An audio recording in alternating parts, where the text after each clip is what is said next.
দিনটা ছিল 28শে ডিসেম্বর 2023। সেই দিনের অভিজ্ঞতা থেকে বলতে গেলে দিনটা খুব একটা ভালো ছিল না, কিন্তু পরে গিয়ে ভাবা যায় যে দিনটা ঠিকই ছিল। দুজন টুক করে বেরিয়ে পড়ি মুর্শিদাবাদের হাজারদুয়ারি ঘুরতে যাব বলে। আমার শ্বশুরবাড়ি নদিয়াতে থাকা সত্ত্বেও আমি বাপের বাড়ি থেকে যেতে হয়েছিল। এবার ঘুরতে যাব বলে অফিস থেকে দুদিনের সিএল অ্যাপ্লাই করলাম, কিন্তু পরের দিন কি করব, কখন পৌঁছাবো, কি খাবো, এসব চিন্তা করতে করতে আগের দিন সারা রাত ঘুমই হয়নি। সকাল 8টা 27 লালগোলা লোকালে উঠে পড়লাম। এবার পৌঁছে গেলাম 12টার দিকে মুর্শিদাবাদ।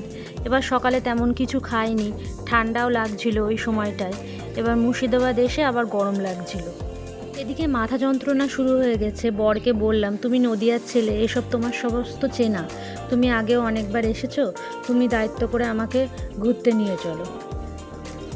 যে টোটোওয়ালারা বলছে 300 টাকায় নাকি আশেপাশে সমস্ত ট্যুরিস্ট প্লেসগুলো ঘুরিয়ে দেখাবে।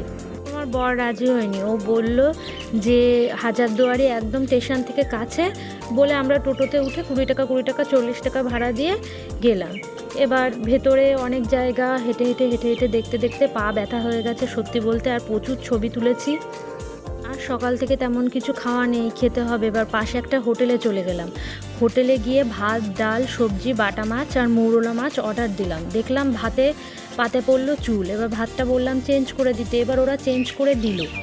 দিয়ে এবার খানিক পরে দেখি মৌরলা মাছটা আসলো, ওতেও দেখলাম যে একটু চুল পড়েছে। এবার ওদেরকে বললাম, বলে ওরা আবার চেঞ্জ করে দিল। এবার ভাবছিলাম সত্যি সত্যি আজকের দিনটা মনে হয় সত্যিই খারাপ।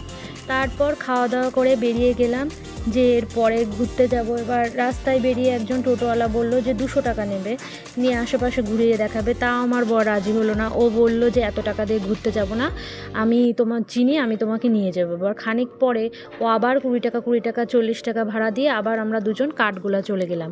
কাঠগোলা গিয়ে কাঠগোলার আশেপাশে ঘুরে দেখব। একদিনে এত জার্নি করে না ঘোরাই ভালো। আমার মনে হয় ধীর হয়ে অল্প অল্প করে দেখাই ভালো। যদিও খুব ভালোই ঘুরেছি কাঠগোলা। কাঠগোলা ঘোরার পরে আমার আর সত্যি বলতে পায়ে জোর ছিল না। তারপর আমি বরকে বললাম যে আমি দেখো আর পারবো না, আমি আর ঘুরতে যাব না, এভাবে হেঁটে হেঁটে আমার দ্বারা সম্ভব না। এবার ও বলল ঠিক আছে, তোমার কষ্ট হয়ে গেছে। এবার বাইরের থেকে একটা টোটোওয়ালা ঠিক করলো, সে 180 টাকাতে রাজি হলো, তার থেকে সে কমে নেবে না। বলল যে আশেপাশে ঘুরে দেখাবে। এবার ওখান থেকে টোটোওয়ালা নিয়ে গেল জগৎ শেঠের বাড়ি। আমরা জগৎ শেঠের রাজবাড়িটা একটু ঘুরে দেখলাম। তারপরে নসিপুর রাজবাড়ি বলে ওখানে আর ঢুকিনি, কেননা পায়ে জোর ছিল না। তারপরে আমরা দুজন মিলে চলে গেলাম আজিমুন্নিসা বেগমের সমাধির ওখানে। এই ঘুরলাম। ঘুরে বেকার বেকার তো 180 টাকা গেল। প্রথম থেকে যদি 200 টাকায় কিংবা 300 টাকায় দরদাম করে ঠিক করা হয় না, ওটাই সব থেকে বেটার হয়। তবে হ্যাঁ, ভালোই ঘুরেছি, কিন্তু সত্যি কথা বলতে খুব টায়ার্ড হয়ে পড়েছিলাম। আর আগের থেকে জানতাম না যে এরকম, যদি আগের থেকে জানতাম না তবে আগের থেকে সব কিছু প্ল্যানিং করে যাওয়াই ভালো। যেই দিনটা আমরা পেরিয়ে এসেছি সেই দিনটা যদি আবার ফিরে পেতাম তবে ঠিকই হতো। তবে আমরা সব কিছু মানিয়ে গুছিয়ে মনের মতন করে নিতে পারতাম। জায়গাটা ঐতিহাসিক জায়গা, তবে ইচ্ছা আছে আবারও যাওয়া। যখন গ্যালারি ঘাটে আর ছবিগুলো দেখি তখন একা একা হাসি আর ভাবি পরের বার গেলে আগের বারের মতন বোকামিগুলো করব না। তবে ঘুরতে যাওয়া বললেই তো ঘুরতে যাওয়া হয় না, তার জন্য আগে থেকে অনেক কিছু প্ল্যান করতে হয়। সব থেকে বেশি হ্যাপা যে পর্যাপ্ত পরিমাণে টাকা গুছিয়ে তারপরে কোথায় যাব সেটার সিদ্ধান্তে আসতে হয়। তবে আমার বরমশাই সবসময় নেগেটিভ ওয়েতেই চলে। হ্যাঁ, কখনো নিজে বলবে না যে চলো ঘুরে আসি। আর আমি যদি বলি যে আমি কোথাও ঘুরতে যাব ঠিক করলে, সে সর্বদা কাজের বাহানা দেবে। হ্যাঁ, কোনো কিছুতেই রাজি হবে না, সব সময় হাজার বায়না লেগেই থাকবে।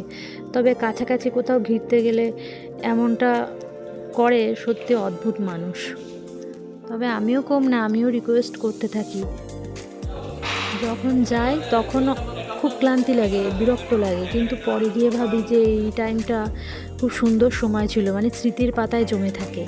গ্যালারির ছবিগুলো দেখি আর ভাবি ফোনটা যদি নষ্ট হয়ে যায় তবে এই ছবিগুলো সংরক্ষণ করব কিভাবে। সেই ভেবে ভিডিও করা, এই যে নানান রকম এই সোশ্যাল মিডিয়ায় পোস্ট করা। সত্যি বলতে ভালো সময়টা কত তাড়াতাড়ি ফুরিয়ে যায়। ধরবার চেষ্টা করলেও ধরা যায় না, তবে স্মৃতির পাতায় চিরকাল থেকে যায়।